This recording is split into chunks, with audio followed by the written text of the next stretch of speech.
ভালো করে শোনেন, কাদেরকে বলছি ভালো করে শোনেন, যারা সামনে রাজনীতি করতে চাচ্ছেন তাদেরকে বলছি। ইলেকশন করবেন, এমপি হবেন, স্বপ্ন দেখছেন, মার্কা টার্কা ফিক্স করে ফেলছেন, তাই না? আর আমাদের সামনে তো প্রবলেম সলভ হওয়ার একটাই রাস্তা, গণতন্ত্র, তাই না? এছাড়া তো কোনো রাস্তা নাই, তাই না? আর এই যে একটা মেডিসিন আর একটা গিলাই দিচ্ছে আমাদেরকে, যত সমস্যা এর সলিউশন কি? আর আমরা বলি যত প্রবলেম তার সলিউশন হচ্ছে সিরাত। সিরাত মানে কি? রাসূল সাল্লাল্লাহু আলাইহি ওয়াসাল্লামের জীবনী। যত প্রবলেম তার সলিউশন দাওয়াত, এবং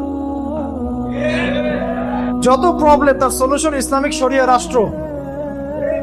এর হচ্ছে আমাদের কথা। আর পশ্চিমারা আমাদেরকে শিখাই দিচ্ছে যত প্রবলেম তার সলিউশন কি? গণতন্ত্র। আর এখন বাংলাদেশে যত প্রবলেম তার সলিউশন একটা, ইলেকশন। সবাই বলে ইলেকশন কবে নেবেন বলেন, তাই না ভাই? ভাবখানা এমন যে ইলেকশন হলে সব সমস্যার সমাধান হয়ে যায়, তাই না? তো দেখেন ইয়াংরা মাশাআল্লাহ বুঝেন, এখন তো অনেক বুঝেন আলহামদুলিল্লাহ। আপনারা, এটা আল্লাহ পাকের অনেক বড় রহমত। এক সময় কিন্তু মানুষ কিছুই বুঝে না, বরং তাদের গোলক ধাঁধায় এমন ভাবে ডুবে গেছিল যে তারাও, দাড়ি টুপিওয়ালা মানুষরাও মিসগাইডেড হয়ে গেছে। দেখেন আমি একটা খোলামেলা কথা বলে দিই, আপনারা অনেকে এর আগে একটা দল করেছেন, এক্স, নাম বললাম না, তো ওই দলের কিছু ব্যর্থতা সবার সামনে স্পষ্ট হয়ে গেছে না? তারপর একটা ওয়াই একটা দল আসলো, সে কার দালালি করলো, কি হইলো, এটা সবার কাছে স্পষ্ট হলো না? আমি আপনাদেরকে বলে দেই, এখন দাড়ি টুপিওয়ালা মানুষরা এখন সুন্দর মতো ভোট টোট করে এমপি মন্ত্রী হন, এই সিস্টেমের মধ্যে ঢুকে যে আপনারাও ব্যর্থ হবেন এটাও প্রমাণ হয়ে যাবে। তবে তবে এটাও বলে দেই, এটা নাই মামার চেয়ে কানা মামা ভালো। এটা কি? নাই মামার চেয়ে কানা মামা ভালো। অন্তত ইসলামপন্থীরা, মুসলিমরা দাওয়াতের স্পেস পাবে, এটা ঠিক আছে, এটাতে আমি দ্বিমত করি না। কিন্তু সিস্টেমটা আপনাকে পরিপূর্ণ শরিয়া কায়েম করতে কখনোই দিবেন, কারণ এই সিস্টেম নিয়ন্ত্রণ করতে, আর এর আন্ডারে থেকে আপনি যতটুকু করতে পারবেন এটা আপনি নিজেও জানেন কতটুকু করতে পারবেন, না আমার বলার দরকার নেই। আপনি এটা সাহস করতে পারবেন না সিস্টেমের মধ্যে ঢুকে, বরং আপনি কথাও বলতে গেলে আপনাকে হিসেব করে বলতে হবে।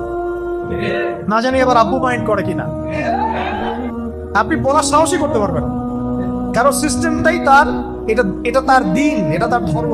আপনি তার ধর্ম কবুল করেছেন, ওইটা কবুল করে যতটুকু ভালো করা যায় অতটুকু করতে পারেন। তাই তারপরেও বলছি, নাই মামার চেয়ে কেন মামা ভালো। আমাদের ভাইরা যদি 20-30টা 40-50টা আসন পান, খারাপ কিছু না, কিন্তু শরিয়া কায়েম করতে পারবেন না। পারে শরিয়া কায়েম করতে পারবেন একমাত্র বিপ্লবের মধ্য দিয়ে, বড় অভ্যুত্থানের মধ্য দিয়ে, বিপ্লবের মধ্য দিয়ে, এবং একটা ঐক্যবদ্ধ জনমতের মধ্য দিয়ে।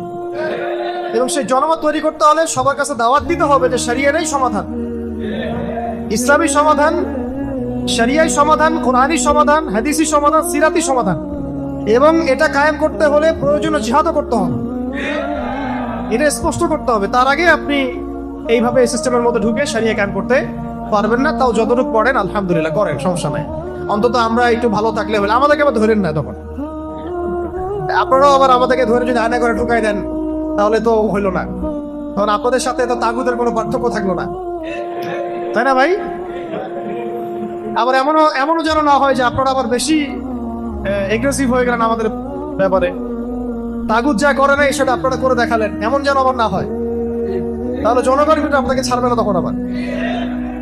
এই প্রজন্ম কিন্তু শরিয়া বুঝে, এই প্রজন্ম দাওয়াত বুঝে, সিরাত বুঝে, জিহাদ বুঝে। এই প্রজন্মের সামনে হামাস দৃষ্টান্ত হয়ে আছে, এই প্রজন্মের সামনে তালেবানরা দৃষ্টান্ত হয়ে আছে। এই প্রজন্ম দেখে নিয়েছে যে কোন পথে হাঁটলে পশ্চিমারা নাকানি চুমানি খায়, এটাই প্রজন্ম দেখে নিয়েছে। তো এখন যদি সব তাওহীদপন্থীকে মিটায় ফেলেন তবুও জেনারেশন দাঁড়াবে ইনশাআল্লাহ। তো ভাই বেশি কথা বলে ফেলতেছি মনে হয়। এখন আসেন, আগে কাদের কথা বলছিলাম? যারা রাষ্ট্র ক্ষমতায় যেতে চান, আল্লাহর খলিফা হতে চান, তাদের জন্য আল্লাহ পাক বলেছেন, হে দাউদ, আয়াতটা মুখস্থ করে নেবেন এবং এটা আপনারা তাবলীগ করবেন। ইন্না জাআলনাকা খলিফাতান ফিল আরদ। কে বলছেন? কাকে বলছেন? হে দাউদ, তোমাকে আমি জমিনের খলিফা বানিয়েছি। সুবহানাল্লাহ, চিন্তা করছেন কথাটা? হে দাউদ, আমি আল্লাহ তোমাকে জমিনের, সুবহানাল্লাহ, এই জমিন বলতে কিন্তু ওই যে হোলি ল্যান্ড, কোন ল্যান্ড? হোলি ল্যান্ড কে বানাইছেন? আল্লাহ। তোমার কাজ ফাহকুম বাইনান নাস বিল হক, একজন খলিফার কাজ। এখানে দাউদ আলাইহিস সালামকে বলা হচ্ছে কিন্তু কাজটা কার? তার মানে আল্লাহ পাক যাকে জমিনে ক্ষমতা দিবেন তার কাজ মানুষের মাঝে আল্লাহর বিধান দ্বারা বিচার ফয়সালা করা। এখন আপনি আপনার এই সেকুলারিজম দিয়ে, জাতীয়তাবাদ দিয়ে, কমিউনিজম দিয়ে এবং ডেমোক্রেসি দিয়ে এটা করে দেখান। Can you do that? Honestly speaking আপনি কি পারবেন? ফাহকুম বাইনান নাস বিল হক, এখানে হক মানে কি? আল্লাহর ওহী, কোরআন এবং সুন্নাহ। আমাদের শরিয়া অনুযায়ী কোরআন সুন্নাহ, তখন ছিল জাবুর, এখন কি কোরআন সুন্নাহ। এখন কোরআন সুন্নাহর মানদণ্ডে আপনি এই আয়াতের উপর আমল করতে পারবেন কিনা এই সিস্টেমের মধ্যে থেকে? আজ পর্যন্ত কেউ পেরেছে কিনা? এই সিস্টেমগুলো চলতেছে ধরেন 100 বছর হয়ে গেল। যেই কান্ট্রিগুলোতে এই সিস্টেমগুলো চলছে, এই কান্ট্রিগুলোতে কি আপনি একটা শরিয়া আইন বাস্তবায়ন করতে পেরেছেন কিনা? আমাকে একটা মিসাল দেন, একটা এক্সাম্পল দেন, আমাকে আলোচনা শেষ করে দিন। একটা মিসাল দেন লাস্ট 100 বছরে এই সিস্টেমগুলোর দাসত্ব করে কোন খলিফা মানে কোন রাষ্ট্রপ্রধান তার রাজ্যে বা তার অঞ্চলে আল্লাহর শরীয়ী বিধান বাস্তবায়ন করতে পারছে কিনা? তাহলে এটা যে এইগুলো যে ফেইলার, এইগুলো যে ফেইল করেছে, এটা কি স্পষ্ট হওয়ার আরো বাকি আছে আপনাদের? আল্লাহ পাক আমাদেরকে সহিহ বুঝ দান করেন।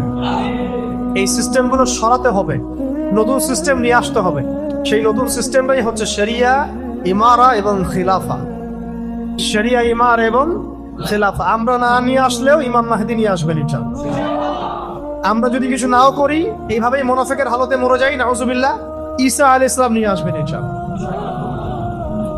কথা বুঝতে পারছেন? আল্লাহ পাক আমাদেরকে বোঝার তৌফিক দান করেন। এখন আরো কথা আছে, শুধু এটাই দায়িত্ব না।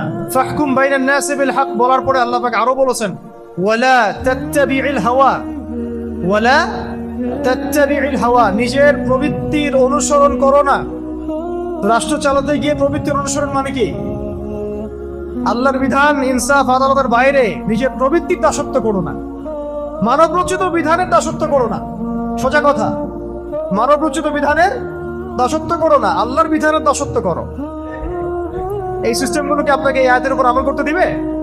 ওয়ালা তাত্তাবিউল হাওয়া, তাহলে কি হবে? আল্লাহ বলেছেন ইউদিল্লাকা আন সাবিলিল্লাহ, যদি তুমি প্রবৃত্তির অনুসরণ করো, মানব রচিত আইনের অনুসরণ করো, আল্লাহর বিধান অনুসরণ না করো, তাহলে আল্লাহর পথ থেকে এটা তোমাকে সরাই দিবে। দেয় নাই? দিছে কি দেয় নাই? দেখছেন কত? মনে হচ্ছে আয়াত এখন নাজিল হলো, মনে হচ্ছে আয়াতটা এখন নাজিল হলো। ইউদিল্লাকা আন সাবিলিল্লাহ, আল্লাহর রাস্তা থেকে সরাই দিবে তোমাকে এগুলা।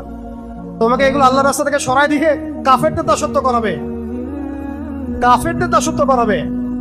একজন মুসলমান মোদির দাসত্ব করছিল, ওর গুন্ডা বাহিনী দাসত্ব করছিল। মুসলমান, এটাকে মানা যায়? একজন মুসলমান ইহুদির দাসত্ব করছে, মানা যায়? একজন মুসলমান খ্রিস্টান নাসারাদের দাসত্ব করছে, মানা যায়? অথচ এক সময় পুরো বিশ্ব আমরা শাসন করেছিলাম, এরা আমাদের রাষ্ট্রে থাকতো ট্যাক্স দিয়ে, জিজিয়া দিয়ে। দেখেন, ইউদিল্লাকা আন সাবিলিল্লাহর উপর আমল হয়ে গেছে, আল্লাহর পথ থেকে সরাই দিছে। আরো বলেছেন আল্লাহ পাক তার বর্ণনায়, ইন্নাল্লাযীনা ইউদিল্লুনা আন সাবিলিল্লাহ, যারা আল্লাহর রাস্তা থেকে বিচ্যুত হয়ে যাবে, লাহুম আযাবুন শাদীদ, লাহুম আযাবুন শাদীদ, মানে তাদের জন্য অপেক্ষা করছে কঠিন শাস্তি, যন্ত্রণাদায়ক শাস্তি। বিমা নাসু ইয়াউমাল হিসাব, এই কারণে যে তারা হিসাবের দিন ভুলে গেছে। তারা দুনিয়াকে বেছে নিয়েছে, হিসাবের দিন ভুলে গেছে। শাদীদ শব্দটা আল্লাহ পাক প্রয়োগ করেছেন লোহার ক্ষেত্রে। কার ক্ষেত্রে? লোহা। সূরা হাদিদ নামে একটা সূরা আছে, সূরা হাদিদ। ওই সূরার শেষের দিকে আল্লাহ পাক বলেছেন, ওয়ানজালনাল হাদিদা ফীহি বাসুন শাদীদ, আমি আল্লাহ নাজিল করেছি হাদিদ, লোহা। লোহা পৃথিবীর ভিতর থেকে বের হয় নাই, আল্লাহ পাক নাজিল করেছেন কোরআনের মতো। আর বুঝতে পারছেন? ফীহি বাসুন শাদীদ, এবং লোহার মধ্যে আছে প্রচন্ড রকম শক্তি। ওই শব্দটা শাদীদ শব্দ আল্লাহ প্রয়োগ করেছেন সেই সব ব্যক্তির ক্ষেত্রে যাদেরকে আল্লাহ পাক খলিফা করবেন, পদ দিবেন, রাষ্ট্র ক্ষমতা দিবেন, কিন্তু আল্লাহর বিধান অনুসরণ করবে না, মানব রচিত তন্ত্রমন্ত্র অনুসরণ করবে, প্রবৃত্তির দাসত্ব করবে এবং আল্লাহর রাস্তা থেকে বিচ্যুত হয়ে যাবে। এখন আহলান সাহলান, যারা পলিটিক্স করতে চান এখন করেন, এখন বলেন, হাত তোলেন, কারা কারা করতে চান? হাত সবার উঠানো উচিত। বলেন যে হ্যাঁ আমি এই সিস্টেমের মধ্যে করবো না, কিন্তু অবশ্যই করবো, নাকি? এখন এই সিস্টেমে করতে আগ্রহী কারা কারা বলেন? এই সিস্টেমের মধ্যে কারা কারা আগ্রহী আছেন এখনো? আগ্রহী আছেন এখনো? আহলান সাহলান, করতে থাকেন। এই সিস্টেমগুলো আপনাকে এই আয়াতের উপর আমল করতে দিবে না। কোন সিস্টেমগুলো? পশ্চিমা মানব রচিত তন্ত্রমন্ত্রগুলো আপনাকে এগুলোর উপর আমল করতে দিবে না। হ্যাঁ, যদি এই সিস্টেমগুলো আপনি সরাই দিতে পারেন তাহলে আপনি আমল করতে পারেন। আর বাস্তবতা হচ্ছে এইটা বিগত আমরা 70-60 বছরে দেখি নাই কেউ সরাই দিতে পারছে। 100 বছর আমরা এটা দেখি নাই কেউ সরাই দিতে পারছে। তারপরেও বলবো নাই মামার চেয়ে কেন মামা, ঠিক আছে, ওইটা আলাদা ইস্যু। এখন খলিফার শব্দ বুঝতে পারছেন? খলিফার ফাংশন কি, খলিফার কাজ কি?